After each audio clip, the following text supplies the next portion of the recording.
नमस्कार दोस्तों। आज जो स्टॉक हम देखने जा रहे हैं उसका नाम है पेन्नर इंडस्ट्रीज़। ये स्टॉक एक्चुअली हमने मंथली टाइम फ्रेम के हिसाब से देखा है, जो कि हमें पोजिशनल होल्डिंग के लिए या तो मोमेंटम इन्वेस्टिंग के हिसाब से हम इसको ट्राई कर सकते हैं। अब स्टॉक देखने का लॉजिक क्या था, सबसे पहले मैं मंथली टाइम फ्रेम में आता हूँ। मंथली टाइम फ्रेम में अगर देखें तो स्टॉक ने अपना एक्यूमुलेशन कंप्लीट किया है। हमें यहाँ पे एक्यूमुलेशन कंप्लीट होने का साइन दो तरीके से मिलता है, RSI और एक ट्रेंड लाइन कन्फर्मेशन से, जो कि यहाँ पे स्टॉक ने ब्रेकआउट दिया था 104 के ऊपर, 120 के ऊपर इसमें अच्छा खासा बाइंग हमें देखने को मिल रहा है। जो वहाँ से स्टॉक ऑलमोस्ट डबल हो चुका है, 122 260 तक ऑलमोस्ट स्टॉक जा चुका है पहले ही। अब स्टॉक में देखने लायक चीज़ है ये है कि स्टॉक यहाँ से RSI में 60 के नीचे काफ़ी टाइम कंसोलिडेट किया, ब्रेकआउट देने की कोशिश की और इसके ऊपर आया। अब 2022 के बाद, सितंबर 22 के बाद 3 साल के बाद stock first time RSI 60 touch करने के लिए आया था। अब यहाँ पे देखिए स्टॉक ने 60 का सपोर्ट लेके वापस से स्टॉक जा रहा है। स्टॉक भले ही RSI नीचे आया, लेकिन प्राइस आप देखें तो प्राइस अभी भी प्रीवियस हाई के ऊपर ही ट्रेड कर रहा है। मतलब ये जो स्टॉक ने लो बनाया है, ये लो अभी सिक्योर्ड लो इसको मानते हैं, क्योंकि ये वाला 60 का जो जोन था यहाँ पे काफ़ी अच्छे खासे बायर्स एक्यूमुलेट हो चुके हैं। तो यहाँ पे जब वापस से स्टॉक आएगा इसमें और अच्छे से बाइंग आएगा।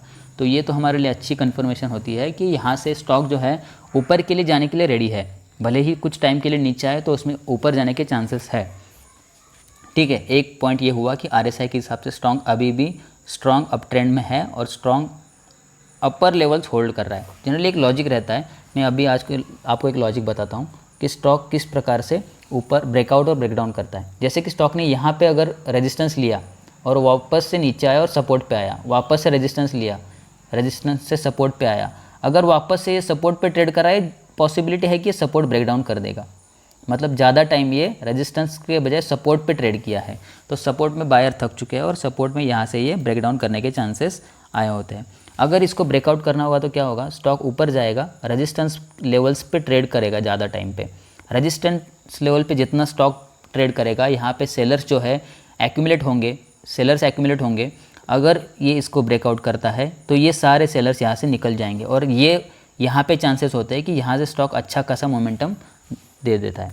तो ये हमारा लॉजिक है। इसी स्टॉक में रेजिस्टेंस लेवल पे अच्छे खासे सेलर्स जमा हो चुके हैं। यहाँ पे हम देख सकते हैं, यहाँ पे अच्छा खासा रेजिस्टेंस बनाया था स्टॉक ने 200 प्राइस पे, वापस से ऑलमोस्ट सेम लेवल पे रेजिस्टेंस बनाया था, लेकिन स्टॉक ने यहाँ से ब्रेकआउट दे दिया।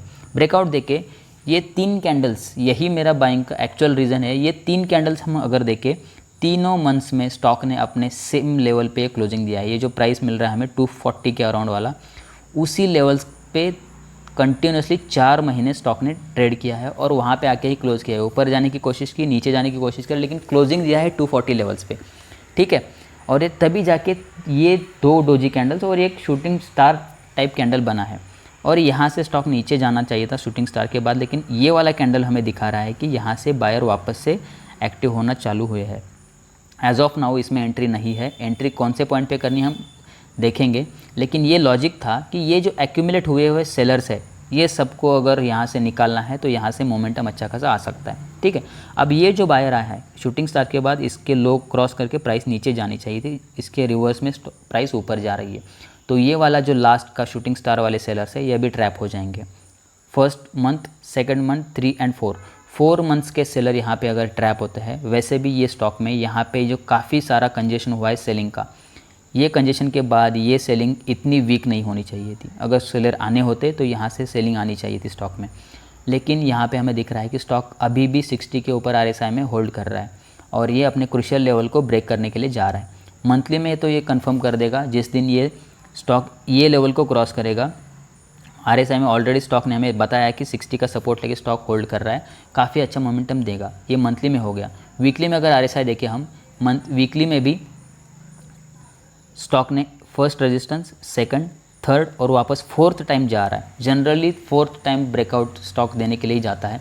3rd टाइम अगर गिरना होता है तो 3rd या 2nd अटेम्प्ट में ही स्टॉक वहाँ से गिरने की पॉसिबिलिटी ज़्यादा रहती है। ठीक है, अगर हम डेली टाइम फ्रेम पे देखें, डेली टाइम फ्रेम में क्या हुआ है, जो रेजिस्टेंस बनाया था स्टॉक ने, आप वॉल्यूम से कंफर्म कर सकते हैं। यहाँ पे ये अच्छा सा बाइंग आया था और प्राइस वहाँ से नीचे गया, लेकिन जो प्रीवियस बायर था उसके प्राइस नीचे नहीं गया। यहाँ पे बायर सेलर की फाइट हुई थी ये 2 कैंडल्स में, इसका लो नहीं टूटा है यहाँ तक, अभी भी इसका लो नहीं टूटा है, ये वाला 208 वाला प्राइस, वापस बाइंग आया, उसी लेवल से बाइंग आया, उसी लेवल से बाइंग आया। अब बाइंग देख सकते हैं आप यहाँ पे 20% का एक अपर सर्किट वाला कैंडल बना था। नेक्स्ट डे वहाँ से उतना ही स्ट्रॉन्ग वॉल्यूम आया है, लेकिन प्राइस इसके ऊपर क्लोज़ नहीं कर पाया। ये प्राइस था 265 वाला, यहाँ से क्लोज़ नहीं कर पाया और यहाँ इसमें थोड़ा सा पुल बैक आया है। वापस से यहाँ पे बाइंग की कोशिश की। आप नीचे वॉल्यूम से कंफर्म कर सकते हैं कि अच्छी खासी बायर सेलर की फाइट हुई है। यहाँ से शूटिंग स्टार टाइप कैंडल बनाया इसने। अब ये शूटिंग स्टार के बाद रेजिस्टेंस को रिटेस्ट करने के बाद अगर इसको first resistance, second resistance, third resistance में गिरना होता तो यहाँ से इसको गिरना चाहिए था। प्राइस को अच्छे लेवल्स पे अच्छे कैंडल बना था, यहाँ से सेलिंग आना चाहिए था, जो कि नहीं आया है। अब ये इसने अपना अच्छा खासा बेस बना चुका है। प्राइस यहाँ पे आप देख सकते हैं, इसके नीचे प्राइस क्लोज़ नहीं कर पा रही है। इसका मतलब कोई ना कोई यहाँ पे आके बाय कर रहा है। जैसे ये लेवल्स पे स्टॉक आया, यहाँ से बाइंग आया, ये लेवल्स पे स्टॉक आया, यहाँ से बाइंग आया, ये लेवल्स पे स्टॉक आया, यहाँ से ही बाइंग आया है। अब ये बाइंग आप यहाँ पे देख सकते हैं, ये जो कैंडल्स बन रहे हैं नीचे से अच्छे खासे बाइंग आ रहा है। अब जाके स्टॉक फोर्थ अटेम्प्ट में इसको क्रॉस करने की कोशिश कर रहा है। जिस दिन स्टॉक डेली टाइम फ्रेम में इसके ऊपर क्लोज करेगा, हमारी एंट्री यहाँ पे एक्टिवेट हो सकती है विथ मिनिमम रिस्क ऑफ, मान लीजिए यहाँ पे कहीं क्लोज करता है तो 13 से 14% का हमारा स्टॉप लॉस रहेगा। अब 13 to 14% स्टॉप लॉस के हिसाब से हमारा फर्स्ट टारगेट कहाँ तक आना चाहिए। अगर यहाँ कहीं पे हम एंट्री करते हैं तो हमारा फर्स्ट जो टारगेट रहेगा वो काफ़ी बड़ा रहेगा। इसमें reason being, monthly time frame पे अगर इस स्टॉक को हम देखें, मंथली टाइम फ्रेम में ये वाला स्टॉक, ये वाला अपना हर्डल क्रॉस करने की कोशिश कर रहा है। यहाँ से यहाँ तक की जो एंट्री दी है 77%, ऑलमोस्ट 80% के अराउंड अपना फर्स्ट टारगेट इसमें आना चाहिए। तो फर्स्ट टारगेट में इसका 80% के अराउंड का मार्क करके रखता हूँ। 488 के अराउंड हमारा इसका फर्स्ट जो टारगेट है वो आ रहा है। और अपना स्टॉप लॉस इसमें कितना रहेगा, काफ़ी कम स्टॉप लॉस है, 13 से 14% का स्टॉप लॉस पोजिशनल के लिए काफ़ी अच्छा होता है।